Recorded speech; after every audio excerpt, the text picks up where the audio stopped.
আসসালামু আলাইকুম। তো আজকে আমি আপনাদেরকে দেখাবো এমন কিছু VS কোড এক্সটেনশন যেগুলো আপনার কাজকে অনেক বেশি স্মুথ এবং ফাস্ট করবে। তো আমাদের যে প্রথম এক্সটেনশনটা আছে সেটা হচ্ছে CSS Peak। এটা সাহায্য করবে আপনার HTML ফাইল থেকে আপনার CSSটা দেখার একটা নির্দিষ্ট এলিমেন্টের উপর বা নির্দিষ্ট ট্যাগের উপরে কি CSS অ্যাপ্লাই করা হয়েছে এটা দেখতে পারবেন। এছাড়াও আপনি সরাসরি আপনি CSS HTML ফাইল থেকেই CSS এ চলে যেতে পারবেন ওই এলিমেন্টটার স্টাইলটা কোথায় দেওয়া হয়েছে। তো প্রথমে আমরা দেখি এখানে আমরা যখন VS করে আসবো তখন আমরা এখানে এক্সটেনশন ট্যাবে গেলে এক্সটেনশন ট্যাব থেকে আপনি যদি এখানে সার্চ করেন CSS Peak তাহলে আপনি এখানে এটা পেয়ে যাবেন। এখানে ক্লিক করার পর আপনি এখানে ইনস্টল বাটনে ক্লিক করে আপনি ইনস্টল করে নেবেন। এছাড়া এখানে আপনি সকল ইনফরমেশন পেয়ে যাবেন। তো আমরা দেখি এটা প্র্যাকটিক্যালি কীভাবে কাজ করে। তো এখানে আমার একটা HTML ফাইল ওপেন করা আছে, তার সাথে একটা স্টাইল ওপেন করা আছে। এটা হচ্ছে এই ইন্ডেক্সের স্টাইল। তো এখানে যদি আমি কোনো একটা এলিমেন্টের উপর হোভার করি তাহলে আমি দেখব আমার একটা রেফারেন্স দেখায় ভিজুয়াল স্টুডিও কোডের, ওই যে MDN রেফারেন্স। এটা মানে দেখায় যে আমার ট্যাগটা কী করে। তো কিন্তু আমি যখন কন্ট্রোল প্রেস করি এবং হোভার করি তাহলে দেখেন এখানে আমার একটা পপ আপ উঠছে উপরে, যেখানের মধ্যে লেখা আছে ডিসপ্লে নান, কারণ আমি অলরেডি এখানে CSS-এর মধ্যে ইনপুটকে আমি দিয়ে রাখছি ডিসপ্লে নান এই জন্য। তো এইভাবে আপনি একটা এলিমেন্ট থেকে তার উপর কী স্টাইল দেওয়া হয়েছে এটা সরাসরি দেখতে পারবেন। এছাড়াও এখানে আমি কোনো একটা ক্লাসের উপর যখন হোভার করব, কন্ট্রোল প্রেস করে যখন আমি হোভার করব তখনই আমাকে আমার স্টাইলগুলো দেখাবে। কন্ট্রোল ছেড়ে দিলে আমাকে কিছু দেখাবে না, কন্ট্রোল প্রেস করলে আমাকে স্টাইলগুলো দেখাবে।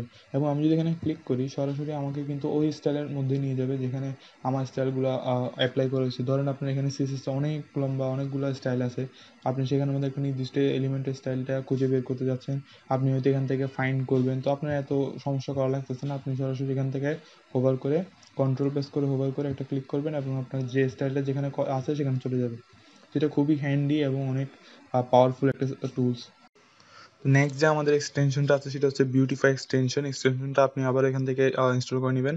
ইনস্টল করে এখন এটা আমরা ব্যবহারটা দেখবো। এটার ব্যবহারটা হচ্ছে আপনাদের কোড সুন্দর করার জন্য, মানে আপনাদের কোডে যে ইন্ডেন্টেশন আছে বা মার্জিন আছে সেগুলোকে ঠিক রাখার জন্য। যেমন আমার আর এখানে যে কোডটা দেখতেছেন এখানে কিন্তু আমার মার্জিনগুলো সব ঠিক আছে। তো আমি যদি এখান থেকে একটা দুইটা মার্জিন ধরেন এলোমেলো করে দিই, যেমন ইনপুট একদিকে, ডিফ একদিকে, প্যারেন্ট এলিমেন্ট, চাইল্ড এলিমেন্ট আলাদা। তারপর এখানে আমার যে চাইল্ড এলিমেন্টটা আছে, এখানে যে আমার ইমেজের চাইল্ড এলিমেন্ট আছে ওগুলো আমি এইভাবে করে ওকে। তো এখানে কিন্তু আমার দেখেন আমার কোডগুলো কিন্তু এলোমেলো হয়ে গেছে, দেখতে কিন্তু একদম সুন্দর দেখাচ্ছে না, বোঝা যাচ্ছে না কোনটা প্যারেন্ট কোনটা চাইল্ড।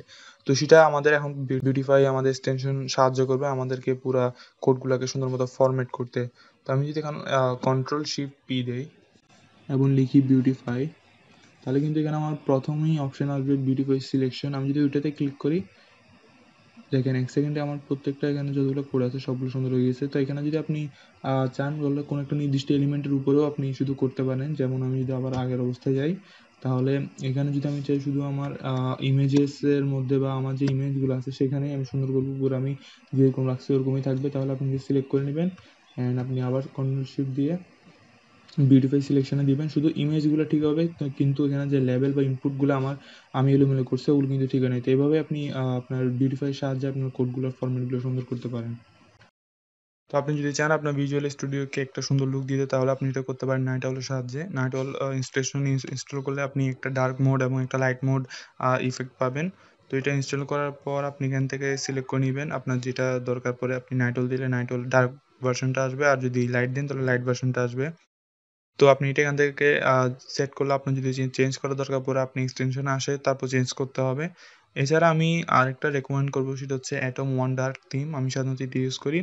তো এটা ইউজ করলে আপনার মোটামুটি এতটা ডার্কও হয় না, এতটা লাইটও হয় না, ঠিক আছে। যেমন আমি এখানে যদি অ্যাটমটা দিই তাহলে দেখবেন আপনারা। তো দেখেন এটা হচ্ছে এটা অ্যাটমের মেইন লুক। এটা আমি আপাতত এখান থেকে আনইনস্টল করে দিই। তো আপনারা চাইলে এটাও ইউজ করতে পারেন। তারপরে আমার যে এক্সটেনশনটা হচ্ছে সেটা হচ্ছে রেস্ট ক্লায়েন্ট এক্সটেনশন। আপনি যদি এপিআই দিয়ে কাজ করেন তাহলে আপনার এই এক্সটেনশনটা অনেক কাজে লাগবে, কারণ এটার সাহায্যে আপনি আপনার ভিজুয়াল স্টুডিও কোডে আপনার যে এপিআই রেজাল্ট আসে দেখতে পারবেন। যেমন আমি যদি এখন একটা প্র্যাকটিক্যাল দেখাই, যেমন আমি একটা কাজ করি আগে এখানে আপনি একটা ফাইল ক্রিয়েট করে নেবেন, যেটার নাম আপনাকে দিতে হবে এক্সাম্পল, যে কোনো একটা নাম দিবেন। দেওয়ার পর আপনি এক্সটেনশন দিতে হবে HTTP। HTTP এক্সটেনশন দেওয়ার পর এখানে আপনার যেটা করতে হবে, আপনার ধরেন একটা এপিআই নিয়ে আপনি কাজ করতেছেন, আপনি দেখতে যাচ্ছেন যে এপিআই রেজাল্টটা কি, আপনার দেন করে তারপর ফেচ করে এত কিছু করা লাগবে না। আপনি সিম্পলি এখানে গেট দিবেন, গেট মেথড ইউজ করবেন, দেন আপনি এখানে আপনার যে এপিআইটা আছে এপিআইটাকে এখানে করবেন। তো আমি এখানে একটা কাজ করি, আমি জেসন থেকে একটা ফেক রেস্ট এপিআই নিয়ে নিই। আমি এটা হচ্ছে একটা Jason fake rest API website, যেখানে আপনি পেয়ে যাবেন jasonplaceholder.tpcode.com-এ। যেখানে এসে আপনি যে কোনো একটা রিসোর্স নিয়ে নেবেন। আমি একটা পোস্ট নিয়ে নিই, 100 পোস্ট। এটা নিয়ে নেওয়ার পর আমি এখান থেকে যে লিঙ্কটা আছে এটা কপি করে নেব। এগুলো হচ্ছে আমার ডাটা, মেন ডাটা। তো এখানে আমি গেটের পরে এটা দিয়ে দিলাম। এটা দেওয়ার পর এখন আমাকে যেটা করতে হবে সেটা হচ্ছে এখানে সেন্ড রিকোয়েস্ট একটা বাটন উপরে দেখতে পারতেছেন। আপনি যদি .htp ফাইল তৈরি না করেন তাহলে কিন্তু আপনি এই বাটনটা দেখবেন না। তো এই সেন্ড রিকোয়েস্ট বাটনে ক্লিক করলে আপনার যে এই রেসপন্সটা সেটা চলে আসবে। তো দেখেন ডান দিকে আমার একটা ট্যাব ওপেন হয়েছে যেখানের মধ্যে আমার রেসপন্সটা দেখাচ্ছে। আর আপনি যদি নিচে যান আপনার রেজাল্টগুলো দেখতে পারবেন, ইউজার আইডি আর তারপর টাইটেল, বডি। সেম এখানে যে রেজাল্টগুলো আছে সেম এখানে আমি সরাসরি এখানে দেখতে পারতেছি আমার। আর এটা কাজ করার আগে আপনি দেখে নিতে পারতেছেন আপনার এটা কি কি ইনফরমেশন প্রোভাইড করতেছে। এছাড়াও আপনি এটাকে ট্যাবটাকে এভাবে রেখে আপনি এখান থেকে দেখে দেখে ইনফরমেশনগুলো এখানে সিলেক্ট করে আপনার কাজ করতে পারতেছেন। এটা কিন্তু আপনার কাজ করার অনেকটা সুবিধা দিবে আপনাকে। তারপরে যে এক্সটেনশনের কথা বলবো সেটা হচ্ছে কোকা.js। এটা একটা খুবই ভালো এক্সটেনশন। এর সাহায্যে আপনি আপনার যে জাভাস্ক্রিপ্ট ফাইলের আউটপুট আপনার ফাইলেই দেখতে পারবেন সরাসরি, যে লাইনের মধ্যে আপনি বা যে স্টেটমেন্টে আপনার আউটপুটটা আপনি শো করাচ্ছেন সেই স্টেটমেন্টের পাশে আপনি আপনার আউটপুটটা দেখতে পারবেন। তো যেমন আমি যদি এখানে আপনাদের যেটা দেখাই, এখানে আমি একটা ফাইল ক্রিয়েট করি, আমার জাভাস্ক্রিপ্ট ফাইল index.js। এখানে যদি আমি একটা যেমন কোনো একটা আউটপুট লিখি, যেমন একটা লগ করি, এখানে আমি লিখলাম, এখানে আমার একটা আউটপুট দেখতেছেন আপনি। তখন আউটপুট তো লিখলাম, এখন তো এখানে কোনো চেঞ্জ বা এক্সটেনশনের কোনো কাজ দেখতেছি না। তো এক্সটেনশনটা ইউজ করার জন্য আপনি যে ফাইল ইউজ করবেন সেই ফাইলে আপনাকে এটা আগে এনাবেল করে নিতে হবে। তো এনাবেল করার জন্য আমি আমার কমান্ড প্যালেটটা অন করবো আগে, Ctrl+Shift+P দিয়ে। দেন আমি আমার যে এক্সটেনশনটা আছে ওটা সার্চ করব। তো আমার এক্সটেনশনটার নাম হচ্ছে কোকা.js। তো এটা আমি সার্চ করি এখানে। তো এখানে আমার প্রথমে একটা অপশন দেখতে পারবেন স্টার্ট অন কারেন্ট ফাইল, ওটাতে আপনি ক্লিক করবেন। এছাড়া আপনি এখানে আপনার শর্টকাটটা আছে এটাও ইউজ করতে পারেন, Ctrl+K+Q। তো আমি কারেন্ট ফাইলে ক্লিক করার পরে এখানে আপনার একটা টার্মিনাল ওপেন হবে। ওকে, তো টার্মিনালটা ওপেন হয়ে আমাদের আউটপুটটা চলে আসছে, মানে আমাদের এক্সটেনশনটা এখন এনেবল। তো এখন যদি আমি ওইটা বন্ধ করে দিই তাহলে দেখতেছেন আপনি পাশেই কিন্তু আমার একটা আউটপুট দেখাচ্ছে হ্যালো ওয়ার্ল্ড। এটা কিন্তু প্রথমে ছিল না। এখন এভাবে আপনি কাজ করতে পারেন, আপনার আউটপুট সরাসরি দেখতে পারবেন। আপনার আউটপুটের জন্য ব্রাউজার ইউজ করার দরকার পড়তেছে না। এছাড়া আপনি এখানে ফাংশন করলে, কোনো ফাংশন কল করলে, যেমন একটা ফাংশন দিই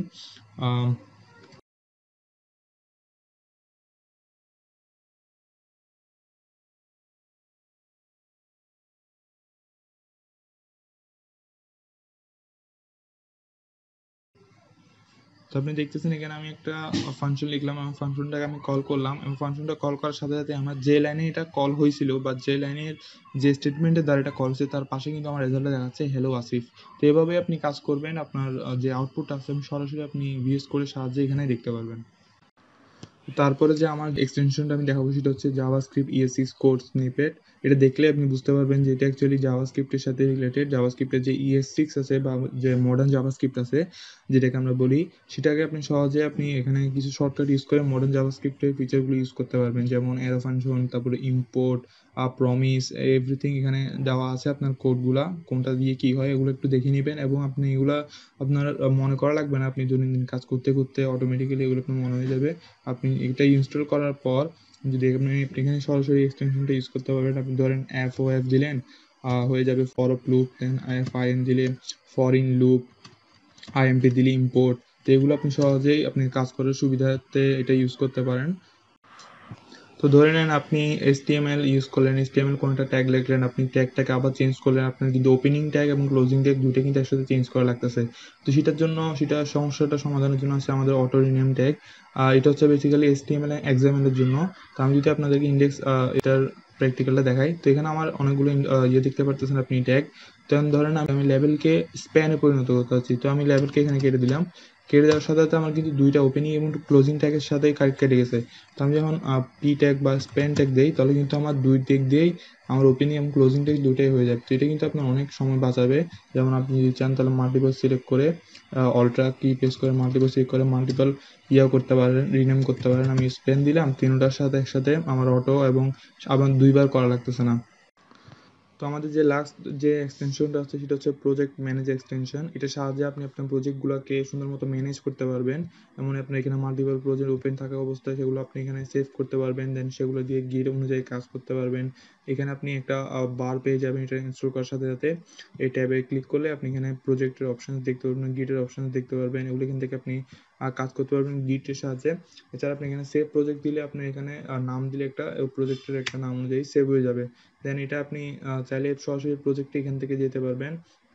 এছাড়া আপনি প্রজেক্টের যে জেসন ফাইলটা আছে সেখান থেকে এইভাবেই এটাকে এখান থেকে ইয়ে করতে পারবেন, নাম তারপর রুট এটার নির্দিষ্ট লোকেশন এগুলো এখান থেকে এডিট করতে পারবেন। তো আপনি এখানে এক্সটেনশনে ট্যাবে এসে আপনি এখান থেকে একটু ওগুলো এর সম্বন্ধে জেনে নেবেন। গাইস, আজকে আমাদের ভিডিও এতটুকুই থাকবে। আশা করি আপনাদের ভিডিওটা ভালো লেগেছে। আপনারা এই এক্সটেনশনগুলো নিয়ে কাজ করবেন এবং আপনাদের আশা করি এই এক্সটেনশনগুলো আপনাদের কাজে অনেক বেশি হেল্প করবে এবং আপনাদের কাজকে অনেক বেশি ফাস্ট করবে।